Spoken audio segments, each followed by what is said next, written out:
네, 안녕하십니까. 홍기빈입니다. 함께 그 닥쳐인 대로 읽어보는 외신 시간입니다. 예. 오늘 제가 고른 기사는요, 뉴욕 타임즈에 실린 기사예요.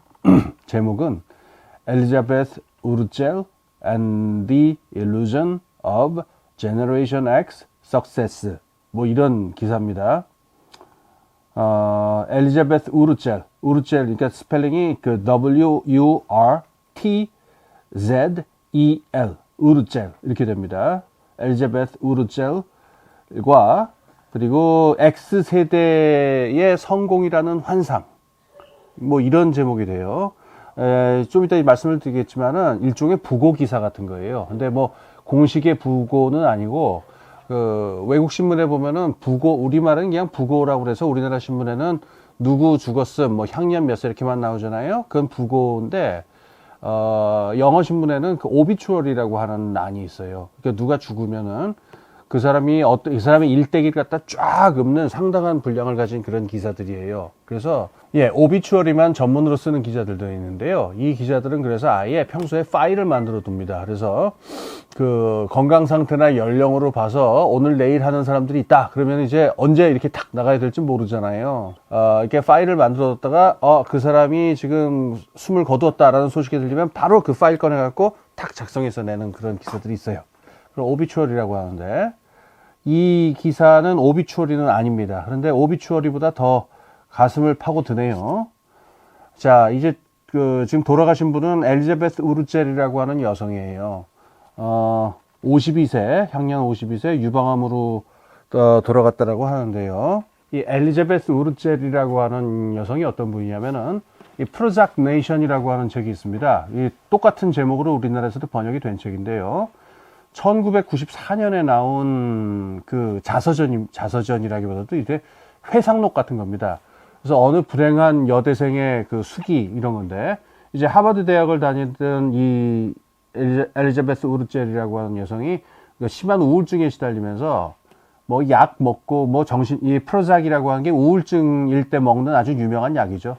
그래서 이 약을 먹고 뭐 심리적인 갈등과 막 변동을 겪고 거기서 이제 웃지도 못하고 울지도 못할 그런 사건들이 생기고 막 치고받고 하는 그런 아주 톡톡 튀죠. 톡톡 튀고 그런 어떻게 보면 슬프고 어떻게 보면 웃기고 어떻게 보면 굉장히 톡톡 튀고 참신한 그런 얘기를 담은 그야말로 크리스피한 그런 얘기들을 담은 그런 책이었는데요. 1994년에 나와서 이게 상당히 히트를 칩니다. 그리고 2001년에는 영화화도 돼요. 그래서 크리스티나 리치라고 하는 유명한 여배우가 나온 그런 영화로도 돼 있고 우리나라도 아마 개봉이 되지 않았나 싶은데요. 그래서 이 엘리자베스 우르첼이라고 하는 여성은 이 X세대의 하나의 문화적 아이콘처럼 돼요. X세대라고 하는 말이 그 우리나라에서도 뭐 잠깐 회자가 됐었습니다만은 대략 요때 어떻게 딱 그 연도를 찝어서 뭐 이렇게 몇 년생 이하 뭐 이렇게 말하기는 좀 그런데 요때 딱 90년대 초에 대학생이었던 사람들 있죠. 요 사람들의 정서를 요 세대를 보통 X세대라고 해요. 그러니까 그 위에는 이제 보통 이제 요새는 뭐 부모라고 많이 부릅니다만은 그 위에 세대하고 다르고 요 X세대의 정서를 여러분이 알고 싶으면은 그 유명한 영화가 있어요. 그 볼륨을 높여라라고 하는 영화가 있는데 그 영화를 보시면 되고요. 그 다음에 클린턴 대통령, 그러니까 남편 클린턴이요. 남편 클린턴이 이제 그 92년에 대통령이 당선이 될 적에 그때 새로이 막 생겨나고 있는 젊은이들의 정치적 정서하고도 이게 다이고 하여튼 요때 어떤 세대입니다. 그래서 X세대를 대표하는 문화적인 어떤 아이콘 같은 사람이었는데 뭐 책도 많이 팔렸고 책이 영화화도 됐고 그러니까는 뭐 상당히 성공한 여성일 거라고 생각했는데 얼마 전에 몇 주 전에 돌아가셨대요. 그런데 이 글을 쓴 사람의 말에 의하면은 죽기 전에 상당히 좀 상태가 안 좋았답니다. 경제 상태도 그렇고 유방암으로 이제 돌아갔는데 그 집에서 쫓겨날 뻔했대요. 렌트를 못 내가지고. 그리고 렌트를 그 집주인이 그 맨하탄에 있는 아파트니까는 뭐 비싸긴 비쌌겠죠. 근데 그 렌트를 갖다가 집주인이 갑자기 25%를 올려서 내라 그러는 바람에 그래갖고 이제 엘리자베스 우르첼이 이제 자기 사정이 이렇다. 자기가 지금 유방암 사기고 지금 어떻게 할 수 있는 상황이 아니다. 그런데 웃기지 마라. 내라. 그래서 굉장히 힘든 상황에서 아마 그 숨을 거둔 모양입니다. 그러니까 이게 좀 그렇죠. X세대면 그렇게 나이가 많은 세대도 아니고, 그런데 그 52세면은 한창 어떻게 보면은 작가로서는 한창 그 이렇게 왕성하게 작품 활동을 할 수도 있는 나이인데 어떻게 이렇게 됐을까? 그래서 이걸 가지고 이 X세대의 문화적 그 아이콘들의 성공이라는 게 하나의 환상에 불과했다라고 하는 내용을 가지고 얘기를 하고 있어요. X세대, 그래서 이 사람이 90년대 중반 후반 그 당시에 이제 맨하탄이라든가 그 어떤 미국 그 동부의 문화적인 그 뭐 LA도 그렇고 저 할리우드도 그렇고 서부 동부 쪽도 그렇고 이 문화라든가 출판이라든가 하는 쪽에서의 그 창의적인 일을 하던 사람들, 작가라든가 예술가라든가 뭐 시나리오 작가라든가 영화 감독이라든가, 그래서 이걸 크리에이티브 클래스라고 하는 말로 부릅니다. 창의적 계급이라고 일단 부르죠. 이 창의적 계급의 X세대 출신의 창의적 계급에 속하는 사람들이 이제 90년대 중반 후반 분위기가 어땠는지를 이제 회상을 하고 있어요. 자기가 회상하기에 그때 참 흥청망청했대요. 미래는 밝아 보이고, 그 다음에 재밌는 일 하고, 그 다음에 막 창의력을 발휘하고, 막 책도 쓰고, 영화도 만들고, 그럼 이제 꼭 파티를 열어줬는데, 누가 열어줬냐면은, 자기들보다 조금 위에 세대가 열어줬대요. 근데, 그러니까, 자기들, 그 위에 세대가 어떤 사람들이냐면은, 뭐 교수라든가, 대학교 이제 인문학 쪽 교수라든가, 뭐 유명한 작가라든가 이런 사람들인데, 이 사람들이 살아온 걸 보면은, 그야말로 무슨, 인문학적인 주제라든가 아주 흥미로운 주제 하나 잡아갖고 막 열심히 해서 좋은 책도 쓰고 교수도 되고 막 영화도 만들고, 그래서 큰 아파트도 사고 그다음에 요트도 사고, 그래서 그 큰 아파트 큰 요트 이런 데서 자기들 후배들, 자기 이 젊은 그 후배들이었던 자기들을 모아갖고 그냥 질펀하게 아주 파티 열어주고 뭐 그랬었다는 겁니다. 그러니까 자기들은 그때 어떤 꿈을 갖고 있었냐면 90년대 말 얘기죠. 아, 이런 식으로 이렇게 막 재밌고 막 창의력을 발휘하기만 하면은 미래는 장밋빛이고, 뭐, 나도 언젠가 저렇게 아파트도 사고 요트도 사고 그랬겠거니 생각을 했는데, 그렇게 안 됐다는 거예요. 그래서 왜 그랬을까 생각해 보면은 기술 변화를 들고 있습니다. 갑자기 분위기가 경제학 강의로 바뀌는 느낌인데.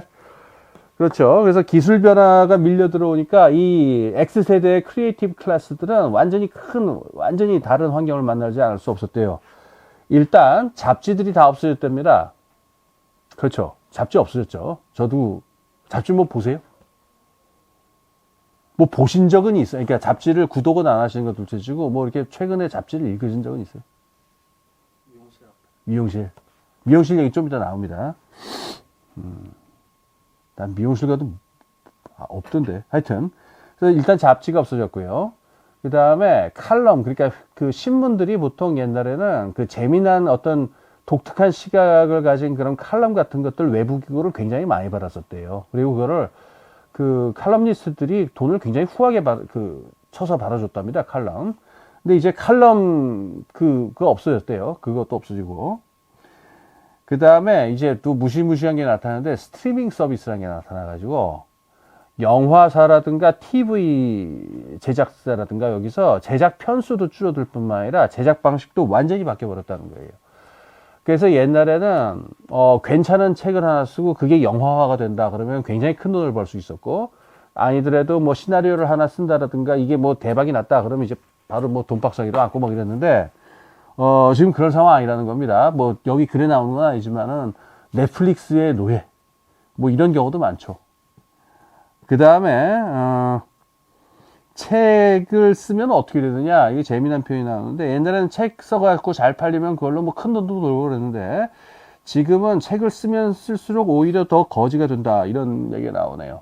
안 팔리는 거죠, 한마디로. 근데 제가 봐도 안 팔리게 생긴 게, 지하철 보는 사람들 다 이러고 있잖아요. 그 핸드폰 들고. 그럼 지금 책이 팔리겠습니까? 그 다음에 패션이 또 어땠느냐. 아까 이게 그 잡지 말씀하셨지만은 여기도 또 도는 돈이 상당하죠. 그 패션 잡지들로 도는 돈이. 그래서 뭐 매출도 크거니와, 그러니까 이 패션 잡지들에서 뭐 사진을 찍고 이걸 하는 것도 굉장히 화려하고 이쪽으로 도는 돈이 컸는데, 지금은 패션을 주도하는 게 패션 잡지가 아니고 인스타그램.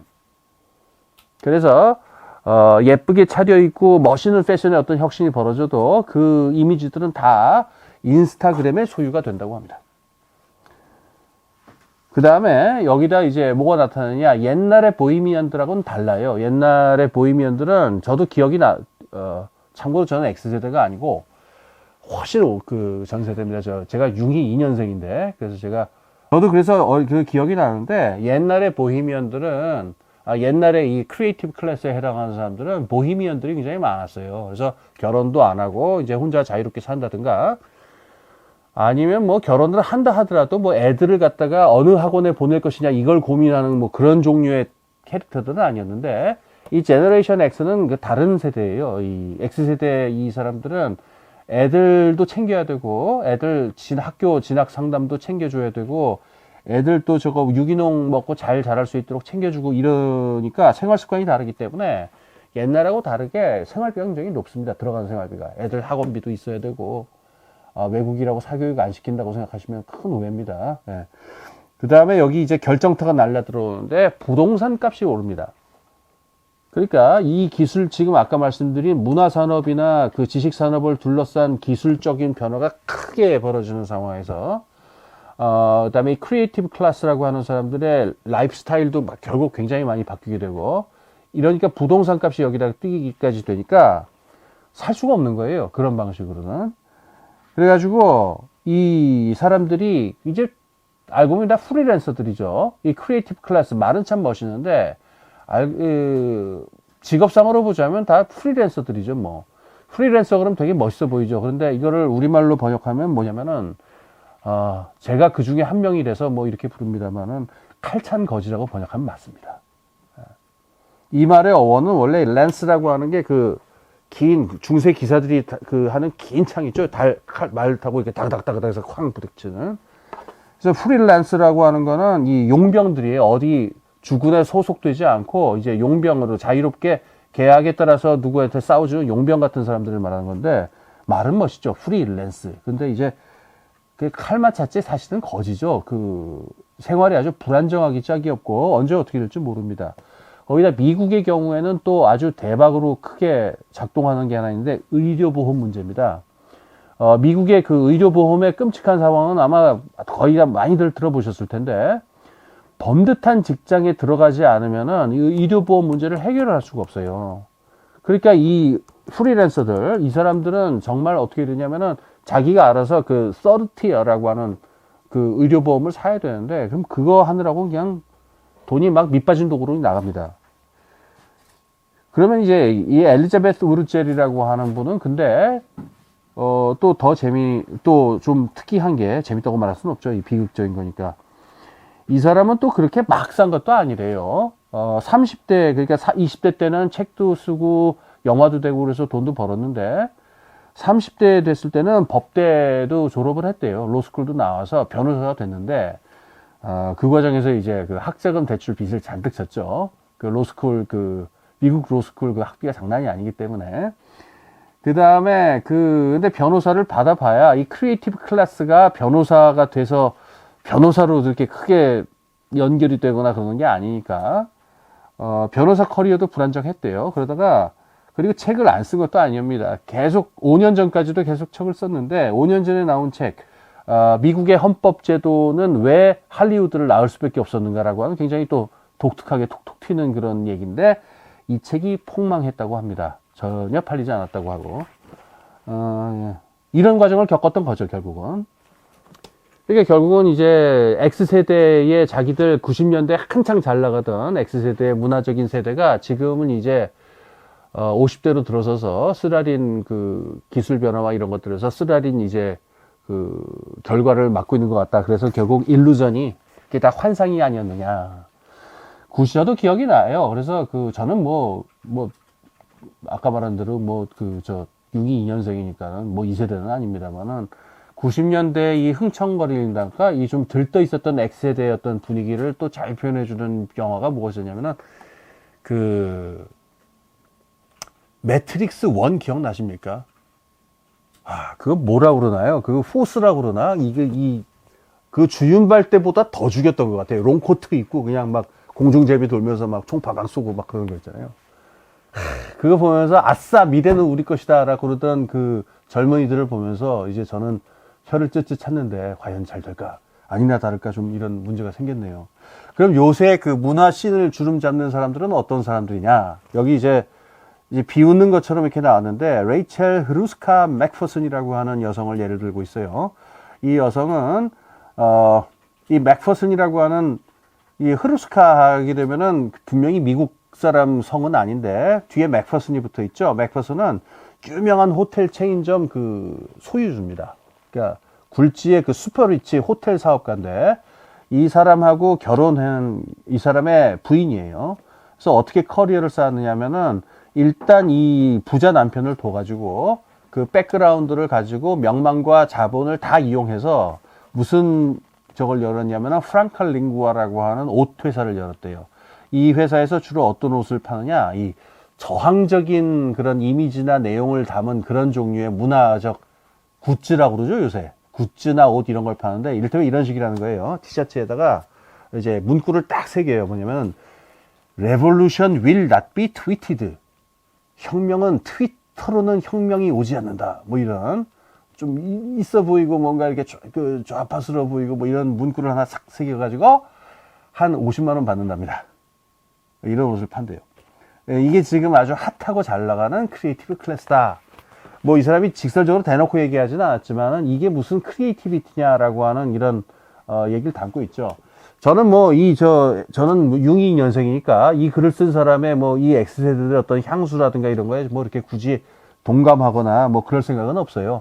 그렇게 따지면 뭐 요새 뭐 문화적 세대는 그럼 다 뭐 엉터리고 다 후져졌다 뭐 이런 식의 또 망했다 뭐 이런 얘기가 로 읽힐 수도 있는데, 근데 저는 이걸 보면서 이런 생각이 들었어요. 뭐냐면은 창의적인 것 사람들이 다 입에 이 말을 붙이고 살고 있고, 이제 부가가치는 다 창의성에서 나온다는 얘기를 다 얘기를 하고 있는데, 막상 그 창의성을 만들어내는 종류의 사람들이 어떤 조건에 있고 어떤 상황에 있는가에 대해서 무슨 배려와 무슨 사회적인 장치가 있느냐라고 하는 점이 하나가 있고요.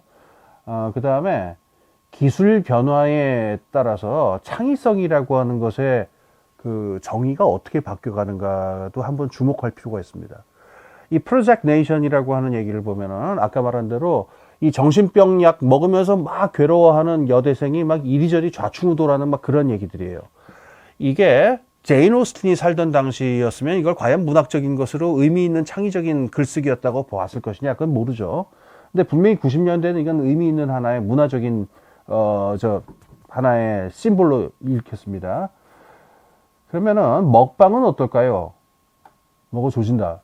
근데 그냥 먹어조지는 게 아니라 아주 맛있게 먹고 재미있게 먹고 심지어 막 소리나게 막 그 웃기면서 먹는다. 이런 것들이 20년 전에 이게 무슨 창의성이었느냐? 그러면은 나가 죽어라 아마 이랬을 거예요. 나 잘 먹는 걸 컨텐츠로 삼을 거야 이러면은. 근데 지금 또 얘기가 다르죠. 그래서 기술적인 조건이 변화함에 따라서 어떤 것이 창의적이 되고 어떤 것이 창의적이지 않게 되는가. 이런 걸 좀 어려운 말로 변증법적 관계라고 옛날에 그랬는데, 그 문제도 좀 같이 생각해 봤으면 좋겠어요. 이 제너레이션 X세대라고 하면은 지금 벌써 이제 50대가 되어버렸기 때문에 이제 사실 노틀이 되어버렸는데, 그들이 생각하는 창의성이 오늘의 창의성은 이제 아니라는 얘기일 수 있을 것 같아요. 세상은 어디로 가는지 참 더덥고 무섭습니다. 예. 62년생은 오늘 이것으로 이야기를 마치겠습니다. 감사합니다.